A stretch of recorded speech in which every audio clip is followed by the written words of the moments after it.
It was a disappointing and unexpected afternoon for Emma Raducanu on Tuesday, as she faced an early exit of the Ningbo Open after suffering a shocking first-round defeat to China's Zhu Lin. What was supposed to be a routine victory for the British star quickly turned into a nightmare. Coming into the match as the clear favorite against a wild card ranked nearly 190 places below her in the WTA standings, Raducanu was widely expected to progress comfortably. Yet, despite a strong start, things unraveled quickly, leaving fans stunned and concerned about her form once again. Raducanu began the encounter in promising fashion, claiming the opening set with relative ease. Her ground strokes were sharp, her serves consistent, and it looked as though she had rediscovered her rhythm after a few turbulent months on tour. But as the second set unfolded, it became clear that not everything was right. The 2021 U.S. Open champion began to show visible signs of discomfort, struggling with a lingering back injury that restricted her movement and diminished her usual explosive baseline play. Zhu Lin, sensing an opportunity, raised her level.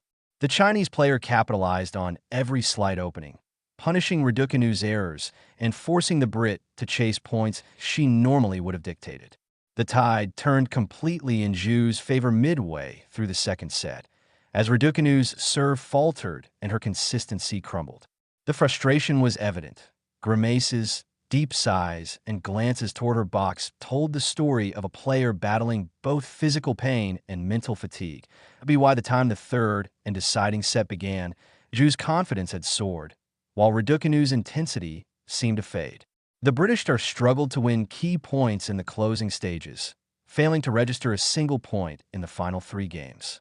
The crowd, which had been firmly behind Raducanu early on, watched in silence as Zhu closed out the match in impressive style, sealing one of the biggest upsets of the tournament.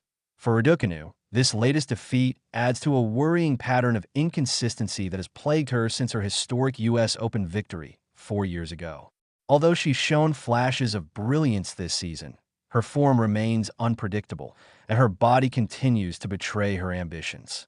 Injuries have become a recurring theme in her young career, a frustrating reality for a player who once seemed destined to dominate the women's game.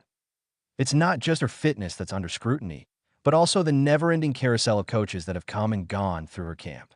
Since her 2021 breakthrough, Raducanu has parted ways with no fewer than 6 mentors: Andrew Richardson, Torben Beltz, Dmitry Tursunov, Sebastian Sachs, Nick Cavaday, and Vladimir Platnik. Each departure has sparked debate over whether the young Brit has been too quick to make changes rather than building long-term chemistry with a single guiding voice. Now, all eyes are on Francisco Roig, her current coach, who joined her team earlier this summer. The former Rafael Nadal coach was seen as a stabilizing figure, someone capable of instilling discipline and tactical intelligence into Raducanu's game. And for a brief period, it appeared to be working. Her performances during the North American swing, particularly at the U.S. Open, suggested that she was rediscovering the focus and determination that once made her a global sensation. However, the momentum didn't last. Since leaving the U.S., Raducanu's Asian campaign has been deeply disappointing. Across 4 tournaments, she has managed just 2 first-round wins, an underwhelming return for a player of her talent and ranking. The loss to Zhu Lin was perhaps the most alarming, not just because of the result, but because of how listless she appeared on court.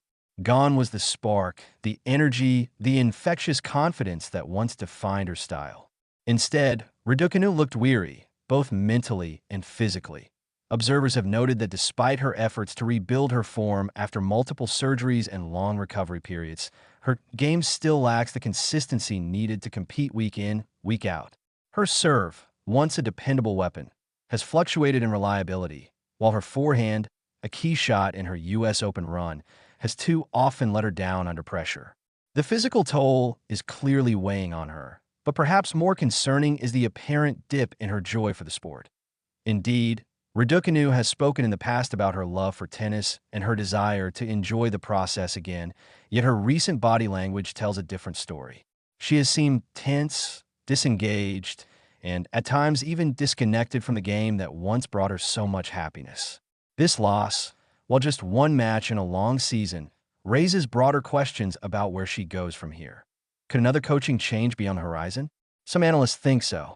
The British media has already begun speculating whether Francisco Roig might soon face the same fate as his predecessors. While it would be premature to assume their partnership is over, the pattern of short-lived coaching relationships in Raducanu's career makes the question inevitable. Each new coach brings a fresh philosophy and training method, but none have managed to unlock the long-term stability she desperately needs. Still, it's not all doom and gloom. Raducanu's main goal toward the end of this season was to secure a seeded position for the Australian Open in January, a target that, despite her setbacks, now seems within reach. Her ranking remains high enough to ensure direct entry into the main draw, and the offseason will provide valuable time to reset, recover, and rebuild her game. The hope among her fans and team is that she uses this break wisely, not just to address her physical issues, but also to rediscover her motivation and passion for competition. The raw talent is undeniably there. Her ability to take control of matches when confident is something few players can replicate. What she lacks now is rhythm, resilience, and a sense of stability both on and off the court. Just 22 years old, time is still on her side. Many great champions have faced similar periods of struggle early in their careers before finding their footing. However, if Raducanu wants to re-establish herself as a consistent force in women's tennis, she'll need to make crucial decisions about her team, her training, and perhaps most importantly, her mindset. The Ningbo Open may only be a small chapter in her journey, but it's one that exposes deeper challenges beneath the surface.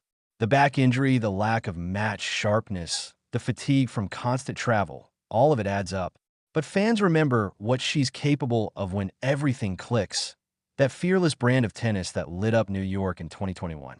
The question now is whether she can find that spark again before the new season begins. For now, her team insists there's no cause for panic. Her ranking goal is nearly secured, and her fitness team is working to ensure she'll be fully healthy for Melbourne. But one can't help but wonder, how many more setbacks can she endure before frustration turns into doubt? Emma Raducanu remains one of the most marketable and talked-about players on the WTA Tour. Every match she plays draws headlines. Every defeat invites scrutiny. Yet, amidst the pressure and expectations, there's still a young athlete trying to navigate the highs and lows of an unforgiving sport. Her Ningbo exit might feel like another setback, but it could also serve as a much-needed wake-up call.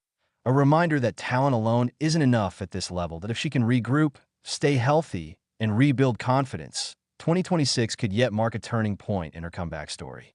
But for now, the Ningbo Open will be remembered as an unwelcome flashback, a moment when Emma Raducanu's struggles once again overshadowed her potential.